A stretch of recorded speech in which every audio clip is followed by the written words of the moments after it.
Real Review, Take 1. Episode 1. Episode 1, the review of... Ghostbusters. Oh, is this actually recording now? This is recording now. Oh, right, okay. So Right. we're on. So you got to keep it all.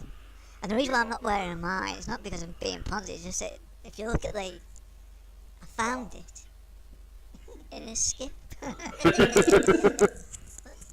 like, I don't want to get an ear infection out of it. Basically. Right then, here's to you. Chin chin, Steve. Chin chin, chin chin. You can't have one, you're driving. You're the designated driver. Yep. So, Ghostbusters 2016.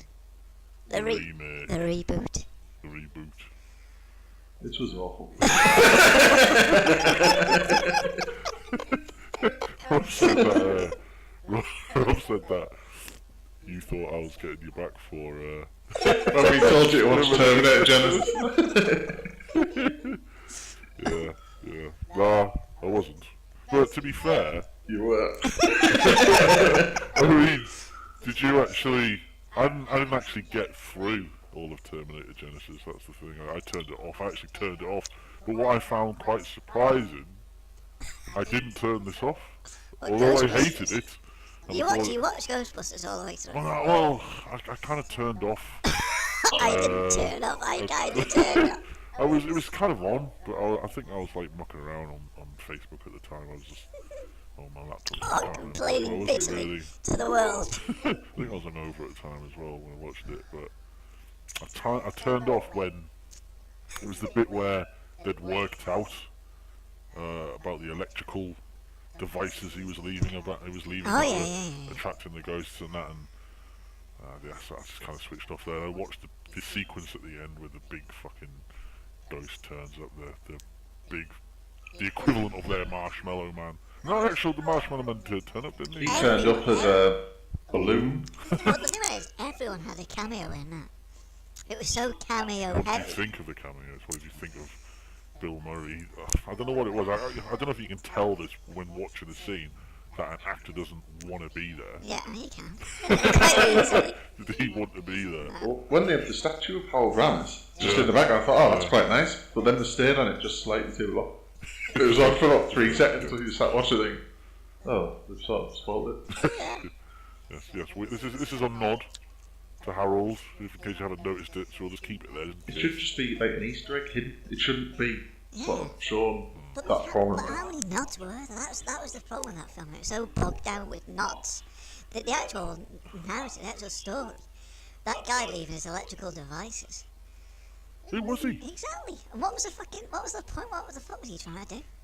Just open up a fucking chasm between this world and the next. He kept on going on about cleansing the world and... Well, he was just weird, wasn't he? So, Yeah, but- so that was the justification for him doing all that is he had no friends and he was a bit weird. Yeah, but if obviously he's very good at being an engineer. If he I don't know, fallen out with someone earlier on, there'd been something or other that had happened. Oh, a plot. Yes, exactly. So I think that was the major problem with this film as well, is that with the original, you got introduced to the characters, and they already knew each other. They'd known each other for a long time, and you kind of got that when he's mentioning, this is the first time this has ever happened, and we've been trying to do this for years, and we've been finally seeing a ghost, and they kind of try to replicate that in a small way with Melissa McCarthy's character and the Christine Wiig character that they've been, ghosts. But wouldn't the originals have been better if they'd brought in a character out of the blue who worked on the underground subway? She just threw in, factored out New York without any sort of context at all. It was incredible. It's like walking past a hobo. One time back in the 1980s, John Travolta had a shit in that corner.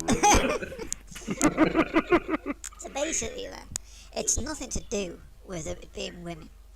Because that was the other big scandal about it all. It just wasn't funny enough to carry a reboot of a film that people loved the original of. I mean, I'll have to be honest. When they first heard that there was going to be a cast of all women, it wasn't like I was like, well, why? I don't get it. Why? It's just it's straight away. I thought it's just a gimmick. They're just doing that as a gimmick. It's not serving the source of the source material anyway. There's not a reason for it. There's nothing in the storyline that says oh, it's all women. It's all women just for the sake of it being all women. Oh, let's just do something a bit different. Let's just like take something that's been done something before, but we'll put a little spin in it. It's all women. Well, okay, what's the point in that? Yeah. To be fair, I wouldn't have been excited about Ghostbusters 3 though. Even with like Bankman and stuff in, because it would have just been a cash grab. Yeah. I still would. I'd have got to see it sooner. I'd have seen it a lot quicker. I heard like when they were trying to develop the third one and it's been in development hell and that. I mean, I heard that at one point that it was going to be done by Seth Rogen was going to be involved, and that that kind of production group that have done films like The Hangover, people were going to get involved, and I think that would have been. Max Landis wrote he wrote one draft, and his draft was going to be men and women. And actually, Sony, I think he actually got paid for that. He paid to do a draft, and he went into the studio and he actually said, "Oh yeah, well it looks as if Sony actually weren't, a couple of women weren't enough. They wanted it to be all women." Yeah. Well, at one point, once they'd announced it was going to be all women, they said they are going to do another version where it's just all men. But I think because this one's done so badly, I can't see that I don't sort of do it at all. But what kind of pissed me off as well though is like I don't get how, Ivan Reitman and Dan Aykroyd and they're all credited as executive producers, but that's got to be only because they were involved in the first two and tried to develop the third, and it's just been totally all their ideas are just totally fucking thrown in the bloody bin. Well, they created it, so they have a percentage of the rights to it. Yeah, so. But there was that when it first came out, and Dan Aykroyd was like quoted as saying, "Oh, it's dead funny." It's whether or not he said it or not, I don't know. But I read something that he said, "Oh, it's funnier than the original. It's funnier than what we did." That's because you fucking you got a credit on it, mate. You need to earn the cash because your vodka's not selling very well. You got to get pissed on this fucking vodka to watch it and enjoy it. That's what they should do. They should sell a fucking copy of the Blu-ray get a free bloody bottle of his vodka with it so you can enjoy the film. Actually find it fucking funny. The Holy Spirit. Oh! Jesus Christ. Well, his cameo was atrocious. Bill Murray was atrocious. Yeah. And he's normally the best thing in anything he's in. Yeah. And He didn't care at all. You know what it is, right? They got the fucking secretary in the first one. Pardon my French for swearing. But you got the secretary in the first one, right? And she's just like a peripheral character, and that's it, right?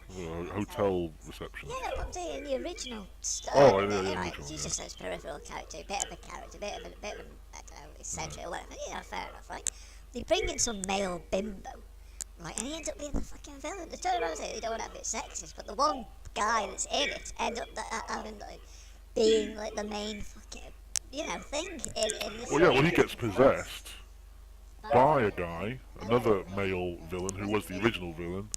Yeah. And then you've got the child dance character who comes across as a pompous twat. Yeah.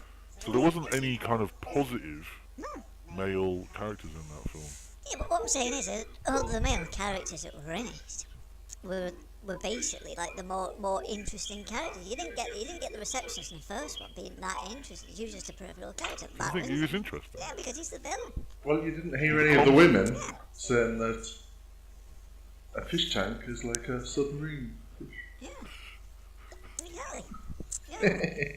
So I was talking to a friend the other day about it, and he was like saying, "Oh, I just didn't find it funny," and the humour just kind of missed me. And he said the worst bit for him was the bit where he tastes the coffee, and he said, "I haven't put any sugar in." He goes, "Whoa," and he spits it back out. And he said, "And she drinks it."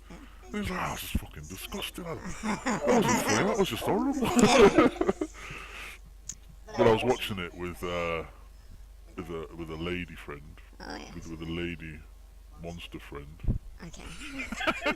And I didn't expect her to laugh, but she laughed at the frontal fanny reference, the frontal fanny fart reference.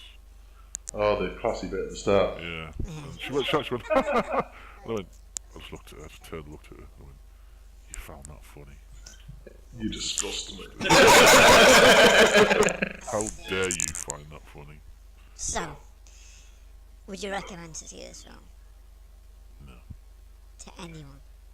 I would recommend them to watch it to realise that They need to stop making fucking remakes.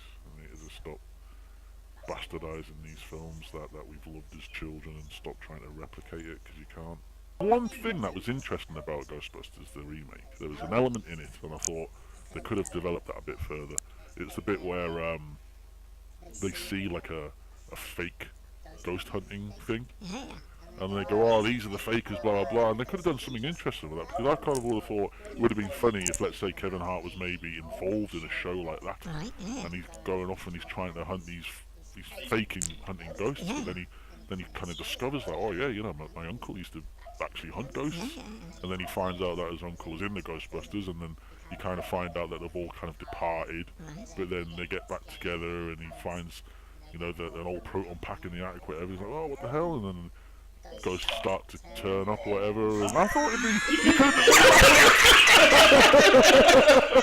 That sounds as awful as the one they actually made. Rather just leave it alone.